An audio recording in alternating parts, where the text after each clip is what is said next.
Assalamualaikum warahmatullahi wabarakatuh. Hai pemirsa, selamat pagi. Berjumpa kembali di Hidup Sehat bersama saya Dr. Sabrina Raisa. Dan seperti biasa saya tidak sendiri bersama partner saya Dr. Indra Bekti. Amin, jadi dokter ya, amin. Ya. Ini udah bertahun-tahun di sini emang, tapi gelar dokter itu didapatkan dari Hidup Sehat. Terima kasih loh ya. Iya, selamat bergabung Dr. Bekti. Betul sekali, tapi bukan dokter Ya. gadungan, dokter bohong-bohongan tapi ya. Iya, Kak Nah, Bekti. tapi tadi bukan bohong-bohongan masalah yang tadi kita sama-sama dengarkan. Ini mengenai hyperseksual dan juga libido tinggi gitu. Betul. Yang kerap terjadi di belakangan ini, apalagi khususnya kepada orang-orang yang terkenal ya, pemimpin dunia bahkan juga Betul. ya.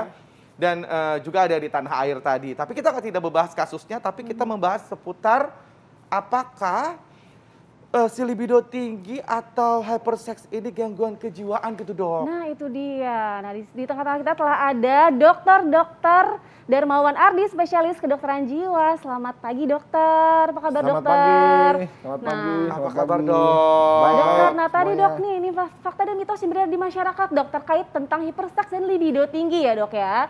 Nah ini katanya dok, pengidap hiperseks ini baik wanita ataupun pria, ini umumnya tidak menyadari bahwa mereka mengidap hiperseks dan libido tinggi itu dok. Itu fakta atau mitos dok? Ya, memang kebanyakan mereka tidak menyadari ya, karena mereka merasa itu bagian dari diri mereka dan itu dianggap sesuatu yang sudah menjadi kewajaran, Berarti itu kelaziman. fakta ya, Dok? Fakta berarti. Ya, kebanyakan tidak menyadari dan tidak Iya. juga mengerti bahwa itu suatu gangguan. Nah, baik dok, begitu. sebenarnya apa sih dok? Pemirsa pasti penasaran nih dok, hiperseks itu apa? Libido itu apa? Mungkin banyak juga pemirsa yang belum tahu nih dok. Pertama-tama itu menjadi sebuah gangguan apabila ada masalah psikologis dan perilaku yang terkait dengan perilaku seksualnya. Nah, masalah psikologis atau perilaku itu biasanya didefinisikan sebagai adanya distress dan disability. Jadi distress adalah suatu kondisi tidak nyaman di dalam dirinya dan disability itu adanya dengan disfungsi sosial, misalnya mengganggu relationship dan lain sebagainya seperti itu. Nah, kalau kita bicara libido sendiri, libido itu sebetulnya dorongan seksual yang sifatnya itu lazim dan itu ada spektrum, ada orang yang libidonya lebih tinggi, ada yang libidonya sedang, ada yang libidonya agak kurang, itu suatu yang dibawa gitu loh. Gitu. Nah, tetapi bisa juga itu sesuatu yang didapatkan karena kondisi medis. Jadi karena kondisi medis tertentu libidonya turun. Misalnya kalau di gangguan-gangguan kejiwaan, seperti kita tahu gangguan mood, misalnya dia itu sedang depresi, libidonya turun. Tetapi ketika dia manik, misalkan pada bipolar ada manik, dia akan libidonya meningkat. Nah, libido itu kalau misalkan libidonya tinggi kemudian menjadi masuk ke dalam kriteria di hiperseks itu adalah perilaku yang kita masukkan di dalam kriteria-kriteria seperti dia itu tidak bisa mengendalikan dorongannya, menghabiskan waktu yang banyak untuk berfantasi atau melakukan tindakan seksual lainnya atau nonton pornografi, kemudian dia tahu ada akibatnya misalnya ada resiko kena infeksi saluran kemih atau sexual transmitted disease, tetapi dia tetap melakukannya sehingga dia tidak bisa mengendalikan itu. Oh, baik. Itu Baik, masuk ke dokter. dalam hiperseksualitas. Hiperseksualitas. Gitu. Itu ya. Oke, Dok, ini ada fakta mitos selanjutnya ya, Dok ya. Hiperseks dan libido tinggi adalah dua hal yang berbeda. Fakta atau mitos? Jangan dijawab dulu, Dok. Tenang dokternya. Kompak kita ya. Baik, kita akan Iya. sesaat lagi mengetahui jawabannya. Tetap bersama kami di Hidup Hidup Sehat. Terima kasih Anda masih bersama kami di Hidup Sehat. Nah, kita masih membahas seputar hypersex dan libido tinggi. Nah, apakah itu gangguan kejiwaan? Nah, tadi ada fakta mitos yang belum dijawab nih ya. Hypersex dan libido tinggi adalah dua hal yang berbeda. Fakta atau mitos? Dokter, silakan dijawab sekarang. Fakta. Yes! Fakta. Dijawab dengan Berbeda. kayak kuis ya. Iya betul, jadi kayak kuis. Fakta ya, Dok. Bedanya Kenapa tuh apa? bisa begitu, Dok? Jadi kalau misalkan libido itu memang tadi kan sudah bawaannya ya, bawaan dari kita di otak juga mekanismenya berbeda dengan mekanisme kalau dia itu mengalami hiperseks, karena hiperseksual itu menjadi sebuah gangguan mental. Nah, jadi kalau misalkan kita lihat pada yang hiperseks itu itu sudah melibatkan neurotransmitter dopamin, sudah Apa itu dok? Dok? Neurotransmitter. Di dalam otak. Ya, itu jadi mungkin kita bisa lihat kimiawi penataannya, Dok. otaknya ini kan ada jaras dopamin ya. Ya. Nah, jadi jaras dopamin ini dari mesolimbik, ya, mesolimbik pathway ini akan terpengaruh. Jadi antara ini nukleus accumbens, ventral tegmentum area ini daerah-daerah dengan sistem limbik ya yang menyangkut hipokampus dan amigdala. Ini adalah area-area yang berhubungan dengan brain reward system namanya. Jadi brain reward system dengan pusat emosi tadi sistem limbik, lalu akan berpengaruh ke prefrontal cortex bagaimana dia bisa nggak mengendalikan. Nah, jadi kalau yang hiperseks ini udah terjadi ada rangsangan dopamin di mana sudah tidak bisa dikendalikan lagi perilakunya. Sedangkan kalau yang libido tinggi itu masih bisa dikendalikan. Kontrol, bisa Iya. dikendalikan begitu. Iya. Dok. Itu bagaimana? Bisa diobati atau gimana dok? Ya, Untuk bisa jadi mengurangi hyperseksnya. Jadi kalau dulu ada lagu ya, Ya. lumpuhkan ingatanku, hapuskan memori tentang dia. Nah kalau nggak lumpuh-lumpuh, nanti kita sebagai psikiater akan melumpuhkan itu. benar. Jadi Betul, pikiran yang bisa muncul ya. terus. Kayak lagu ya itu lagu bisa ya. Iya, jadi Jadi pikiran yang muncul dialihkan gitu dok ya. kita tekan, Ditekan. kita kendalikan lagi, baik Itu- dengan pengobatan, Oh. dengan psikoterapi, atau mungkin perlu dirangsang dengan magnet. Oh baik. Ya, jadi itu bisa kita bantu untuk bisa mengendalikan kembali dan Oke. si pasien bisa kembali Ya. ambil alih Ya, kontrolnya. baik dokter. Dokter karena nih hyperseks dan libido tinggi itu berbeda ya dok ya. Nah ini ada fakta dan mitos berikutnya nih dok. Libido tinggi ini bukan kelainan seks dok. Sedangkan hyperseks adalah gangguan kejiwaan. Ini fakta atau mitos dok? Ya, hyperseks adalah gangguan kejiwaan. Jadi berarti Fakta. fakta. Ya Wah, baik. iya, Jadi makanya hyperseks tadi itu tahu. gangguan kejiwaan. Dan ternyata tadi pun juga sebenarnya bisa diobati ya dok, dikurangi atau Atau benar-benar bisa bisa sembuh. dilumpuhkan ingatanmu. Benar-benar bisa dilumpuhkan. Oh, Jadi kita gitu. mesti cari penyebabnya apa, pencetusnya. Kemudian kita modifikasi perilakunya kembali dengan pikirannya, dengan perasaannya gitu. Oh. Jadi bisa diobatin. Oke Bisa baik dok. Nah diterapi. ini ada fakta mitos ini cukup masyarakat pengen tahu nih. Ini karena begini, mungkin ada trauma masa kecil dok. Ini fakta mitos berikutnya nih dok. Jadi hyperseks dan libido tinggi pada seseorang pada umumnya dipicu oleh stimulus pada masa anak-anak gitu, alias trauma waktu kecil. Fakta atau mitos tuh dok? Fakta. Fakta juga?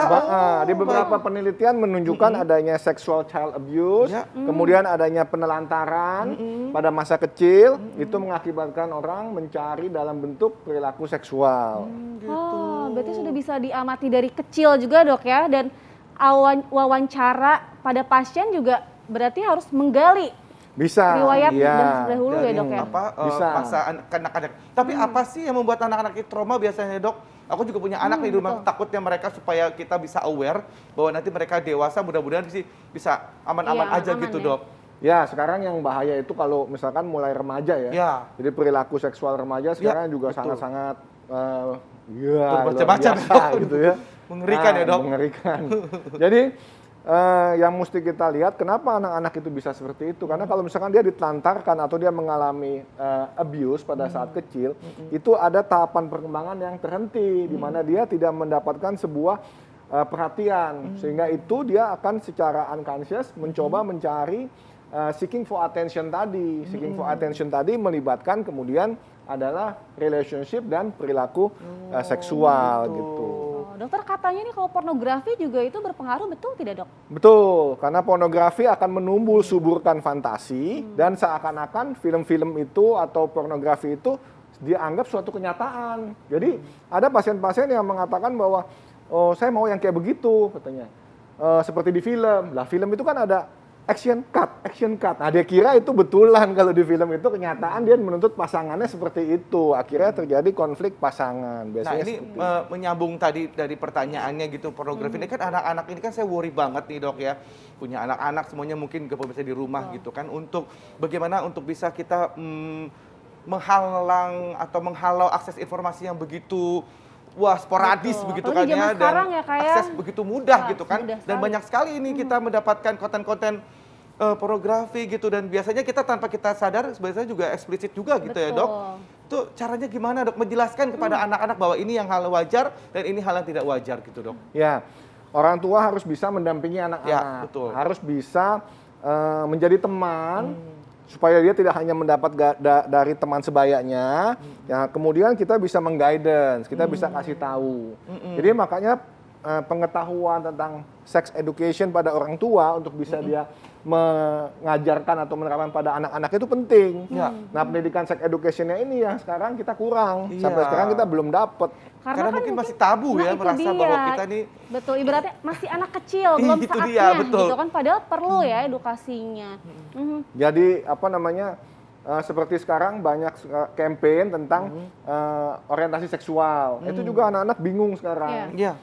Bagaimana menyikapinya. Kemudian beberapa anak malah masih SMP, SMA, pikirannya udah ke seksual aja gitu loh. Iya. Tentang dia punya orientasi lah, tentang dia punya hubungan lah Iya. gitu. Dok, tadi kan tabu ya dok di masyarakat. Nah ini cara memberitahu anaknya itu bagaimana dok?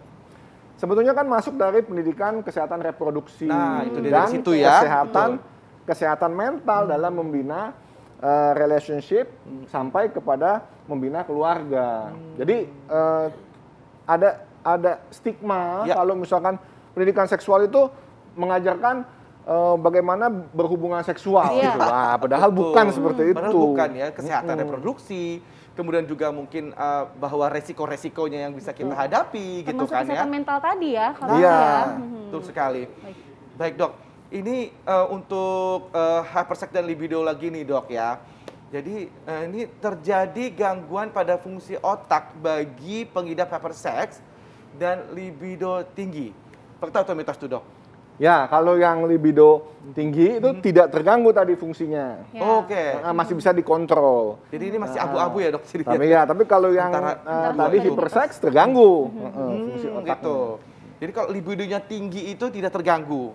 Tidak, masih terkontrol. Masih terkontrol, terkendali. ya. Nah, tidak seperti yang tadi jaras dopaminnya dan mempengaruhi semuanya itu bikin hiper, nggak bisa Ya, dikendalikan. jadi libido tinggi itu hal yang normal, tapi ketika tidak bisa mengendalikan, Itu malah jadi itu menjadi hypersex. hypersex gitu ya. Begitu. Ya, Baik bisa dokter. Nah menjadi kriteria hypersex. hypersex itu seperti apa nih dok? Nih ada grade-nya tidak dok? Masyarakat pasti penasaran dok.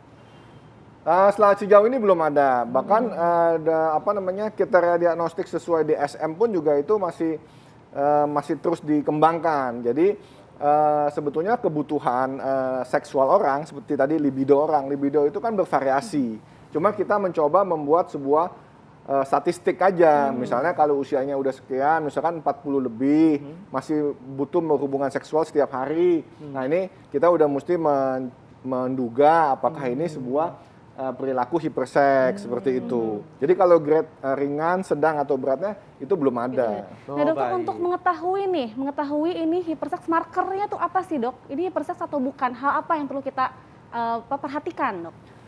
Satu dari diri sendiri, apakah dia merasakan ini sesuatu dorongan yang akhirnya menjadi sebuah keharusan yang dimana setelah dia lakukan dia tidak memperoleh kepuasan. Jadi seperti dorongan obsesif gitu. Ya. Nah kemudian nomor 2, dilihat dari relasinya, jadi fungsi sosialnya, apakah dia ada masalah dengan relasi. Nah kemudian juga dilihat apakah ada yang hubungannya dengan tadi penyakit menular seksual, resiko untuk kena penyakit menular seksual, jadi untuk kesehatannya dia sendiri.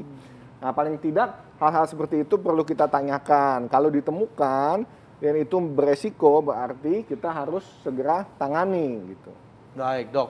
Nah ini mungkin boleh dikasih kesimpulannya dok bahwa topik kita kali ini adalah mengenai hypersex dan juga libido tinggi yang mana gangguan kejiwaan. Nah mungkin boleh dokter kasih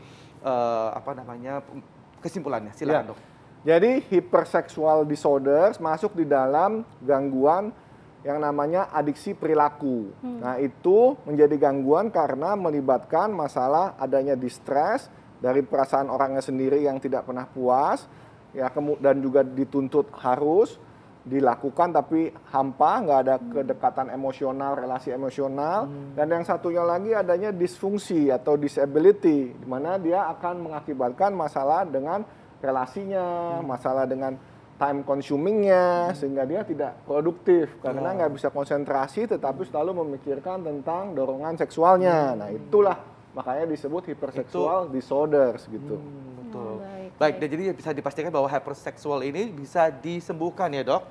Insya Allah.